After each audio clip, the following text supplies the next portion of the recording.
안면 인식한 기능이 뛰어나다 보니까 약간 소름 돋는 그런 느낌들이 있었던 것 같아요. 저는 여기서 예. 상당히 신기했던 게 인원수에 맞게 다 얼굴이 인식한 뒤에 엘리베이터가 출발하더라고요. 그 정도로 디지털화가 돼 있어서 중국의 AI 발전 속도가 다른 나라들보다 빠를 수밖에 없다. 그건 인정해야 될 부분인 것 같습니다.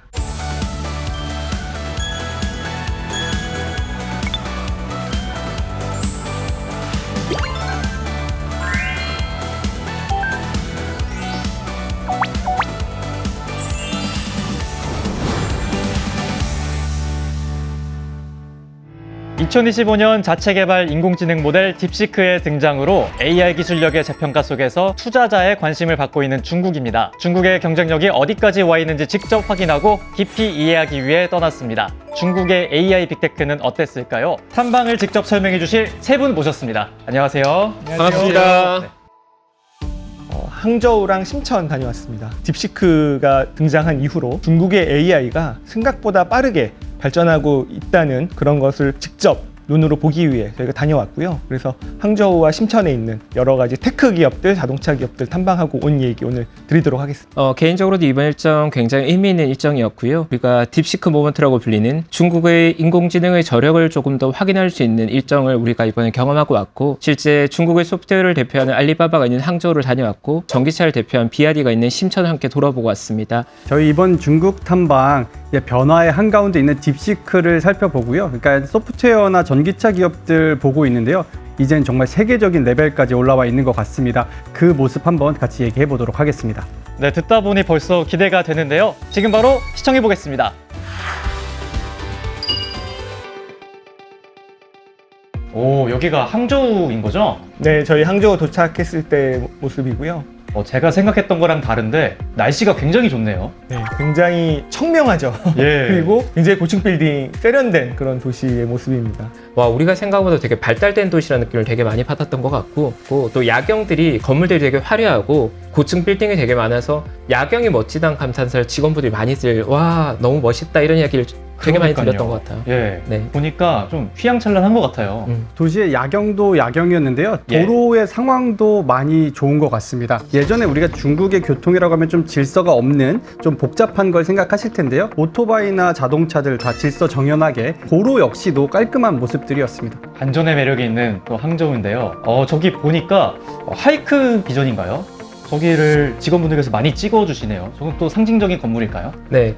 저기가 어떻게 보면 항저우의 대표하는 테크 기업들이 모여있는, 항저우의 육소룡이라고 불릴 만한 대표 기업들이 모여있는 메인 스트리트였는데, 저희가 굉장히 인상 깊었던 게 저기에 있는 하이크 비전과 주요 기업들이 하나의 단지를 이루고 있었고, 개인적으로 굉장히 좀 인상 깊었던 게, 보통 한국에서도 출입할 때 보통은 사원증 카드를 찍거나 뭔가 네. 태깅하는 과정이 필요하잖아요. 그렇죠. 그래서 출입 부분이 다 안면 인식 형태로 되어 있어서 뭐 20-30명 이상의 직원이 왔다 갔다 하는데도 안면 인식의 처리 속도가 워낙 빨라서 저희가 어떤 사원증을 태깅한 것보다 훨씬 더 원활하게 효율적으로 출입이 가능하더라고요. 그런 걸 보고 한국보다 좀 많이 발달되어 있다 이런 느낌을 많이 받았던 것 같아요. 출입증을 태그하는 것보다 더 빠르게 할 수 있었던 거죠. 우리가 이따가도 얘기하겠지만 페이가 워낙 발달돼 있어서 카드를 안 쓰잖아요. 근데 네. 이제 사원증 역시도 필요 없는 사회가 된 것 같다. 그러니까 워낙 지갑이 필요 없는, 그러니까 네. 주머니에 그냥 핸드폰만 있으면 그 회사 출입부터 뭐 소비까지도 다 가능한 것 같습니다. 핸드폰과 얼굴만 있으면. 예, 그래서 저희가 이제 탐방 가기 전에도 공지로 제발 환전하지 마라.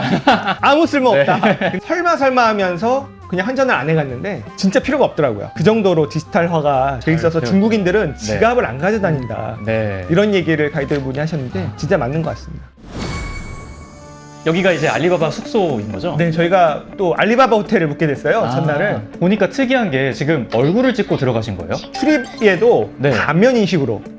그게 이제 방키가 없는 거예요. 키가 없고 그냥 네. 얼굴 등록해서 그렇죠. 출입을 할 수 있는 시스템인 거죠? 약간 이제 저희 같은 경우는 등록이 안 돼 있으니까 직원분이 일일이 해줬는데 예. 중국인들 같은 경우는 이미 알리페이, 위챗페이에 특히 알리페이에 다 안면 인식이 등록돼 있으니까 네. 그거를 등록을 해서 그냥 그게 키가 되는 거죠. 그래서 처음에 저희도 이제 그걸 하기 싫어서 안 하신 분들이 있어서 엘리베이터를 탔는데 네. 그게 안 되면 축소가 안 눌리는 아예 거예요. 출입이 안 되나요? 네, 그래서 그것 때문에 이제 부랴부랴 다시 저도 안면 네. 등록을 했는데 네. 방 들어갈 때도 그냥 안면 인식으로 열리고 모든 게 다 안면 인식으로 인식으로 이제 돌아가는 시스템인 거죠. 그렇죠. 그렇게 돌아가는 거죠. 저는 여기서 예. 상당히 신기했던 게 여러 명이 엘리베이터를 탔을 때도 예. 그 여러 명을 다 인식을 하더라고요. 아. 그러니까 저희가 묵는 숙소가 같은 층이 아닐 수도 있잖아요. 네. 그러면은 다른 층에 묵으면 알아서 엘리베이터가 묵고 있는 두 가지 층의 버튼이 자동으로 눌리고요. 네. 이게 엘리베이터를 타면 저희가 한 명이 탈지 세 명이 탈지 역시도 인식을 해가지고요. 그 인원수에 맞게 다 얼굴이 인식한 뒤에 출발하더라고요.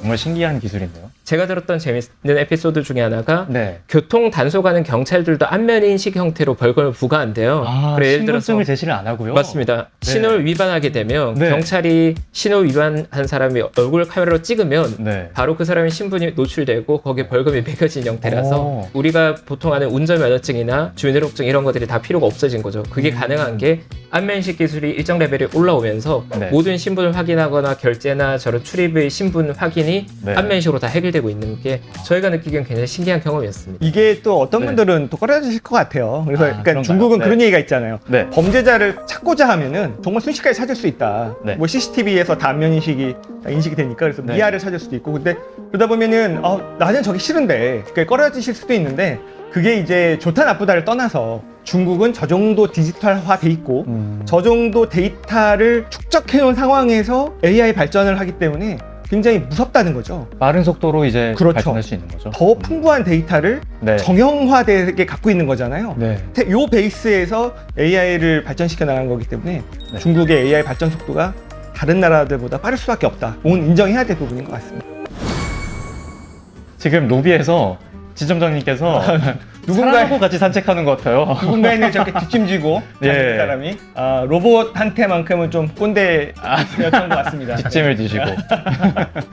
저 로봇은 네. 안내 로봇이에요. 좀 아쉬운 거는 중국어로밖에 아직은 인식을 중국어로만 되는 저기 나오는 건 네. 배달 로봇도 있는데 배달 로봇인가요? 그래서 알리바바 호텔이 두 가지가 없습니다. 키가 없고요. 네. 냉장고가 없어요. 물 먹고 네. 싶으면 그냥 여기도 음성 인식으로 시리아 하면서 부르듯이 예. 그것도 중국어만 인식해서 저희는 아쉬웠는데 물 갖다 줘 하면은 저 로봇이 물을 가지고 내 배를 누르나요?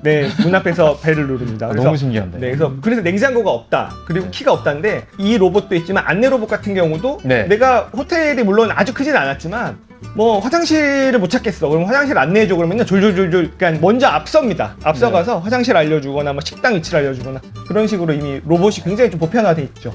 여기서 더 뭐 휴머노이드 로봇이라든지 발전해 나가는 데는 또 가능성이 어쨌든 또 한 예. 발 앞서 있는 게 중국이 아닌가. 그렇군요. 네, 인정해야 될 부분이죠. 그리고 네. 더 하나 놀란 게 중국의 음성인식 기술 역시도 굉장히 발달되어 있어서 룸에 들어가서 대부분의 커맨더들이 음성으로 지시가 가능했습니다. 문제는 영어를 인식하지 못하고 중국어로 인식되긴 했지만 방 안에 들어가서 불을 켜줘 아니면 커튼을 열어줘가 음성으로 다 가능해서 그럼 간단한 것들도 이제 음성을 통해서 기계가 알아서 해주는 거. 맞습니다. 그래서 예. 실제로 저희가 웃지 못할 해프닝이 있었던 게 네. 가서 중국어로 연습을 많이 했던 것 같아요. 중국어로 커튼을 네. 열어줘가 뭐다. 네. 혹은 중국어로 불을 꺼줘가 뭐다. 그거 그러니까요. 중국어를 연습하지 않으면 불 끄기가 어려울 수 있으니 중국어 연습을 하게 했는데 打开窗帘，打开窗帘，关掉荧光灯，关掉荧光灯。 만약에 영어까지 소화 가능하거나 다른 국가의 언어까지 소화할 수 있다고 하면 저희가 느끼기에는 굉장히 임팩트 있었을 것 같아요. 그리고 아까 전에 영상에 나왔지만 저기 있는 로봇들도 대부분 다 중국어로 대화가 가능해서 영어로 뭐 따로 오더가 되진 않았지만 네. 안면을 인식하는 기능이 뛰어나다 보니까 시선을 맞추기 위해서 카메라가 자동으로 조율되는 기능이 실제로 느꼈을 때 뭔가 좀 저에게는 약간 소름 돋는 그런 느낌들이 있었던 것 같아요. 제가 이렇게 보면 네. 저를 보다가 제가 이렇게 숙이면 또 아래로 내려오기도 하고 예. 카메라의 각도가 저를 이렇게 비춰주더라고요. 그래서 네. 터치 형태로도 오더를 내릴 수 있고 음성 지시로 할 수도 있는데 저희 가이드분이 중국어로 예를 들어서 지금 화장실 어디 있으라고 하니까 화장실 위치가 어디라고 안내해주고 또 가이드해줘서 굉장히 편리함을 느낄 수 있었습니다. 또 고개를 들고 이렇게 내릴 때 배려를 받는다는 느낌도 있었을 것 같아요. 맞아요. 살아있는 느낌도 들고요. 맞습니다. 지금 노래를 부르고 있는 거죠? 맞습니다. 고개를 이렇게 흔들면서 춤도 추는 것 같고. 네. 다양하게 있네요. 네. 조금 아까 우리 최 팀장이 얘기했듯이 네. 그 언어가 좀 아쉬웠긴 했는데 네. 그거는 굉장히 빠르게 개선될 거라고 봅니다. 왜냐면 최 GPT가 나오고 나서 네. 가장 저희가 정확도 높게 체감하는 게 번역이거든요. 그러면은 네. 그거는 이제 AI를 조금 더 업그레이드 하면서 네. 한국말로 해도 알아듣고 그냥 뭐 중국어로 얘기한다든지 한국어로 다시 대답을 한다든지 이런 거는 금방 해결될 걸로 봅니다. 중국 분들이 이제 도시를 옮기거나 이사를 갈 때 판단하는 기준 중에 하나가 허마 선생이 배달이 가능한 지역이냐, 가능하지 않은 지역이냐로 나뉜다고 하더라고요. 그래서 가능하지 않은 지역으로 가면 자기는 여기서 못 산다. 3km 안에는 30분 배달. 3km 안에 30분. 네, 그 원칙을 가지고 있어요. 허마센션권에 사는 분들은 저게 모든 겁니다. 허마센션의 목표가요, 중국인 가정에 냉장고를 없애는 겁니다. 알리바바가 사실 몇 년간 힘들었잖아요. 거기서 또 AI가 발전한다는 게 굉장히 또 무서운 부분이죠. 위협적입니다.